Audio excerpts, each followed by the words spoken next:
अस्सलामु अलैकुम वरहमतुल्लाहि वबरकातुह। क्या हाल है व्यूवर्स, उम्मीद है आप लोग खैरियत से होंगे। अल्लाह ताला आप लोगों को खैर आफियत के साथ रखे। आज एक अहम सवाल लेकर आया हूँ।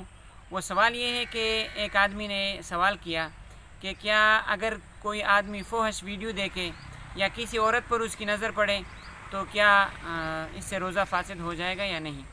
तो पहला मसला ये है कि अगर किसी औरत पर पहली नज़र पड़ी और बिला इख्तियार उस पर जब पहली नज़र पड़ गई और उसकी वजह से इंजाल हुआ तो रोज़ा फासिद नहीं होगा, क्योंकि पहली नज़र शरीयत में माफ़ है। अगर बार बार देखता रहा और उसकी वजह से इंजाल हुआ तो उसका रोज़ा फासिद हो जाएगा। दूसरी बात यह है कि वीडियो का देखना, वीडियो में भी यही बातें हैं कि अगर सामने से आपकी वीडियो गुज़र गई और उसकी वजह से इंजाल हुआ तो रोज़ा फासिद नहीं होगा। लेकिन अगर आपने अपने इख्तियार से उस वीडियो को देखने लगे और इस वजह से आपका इंजाल हुआ तो रोज़ा फासिद हो जाएगा।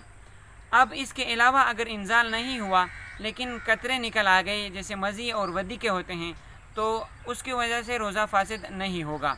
अलबत्ता रोज़े में ऐसे काम करने से बाज रहा जाए और ऐसे काम न करें जिसकी वजह से आदमी सवाब के बजाय गुनाह कमा ले।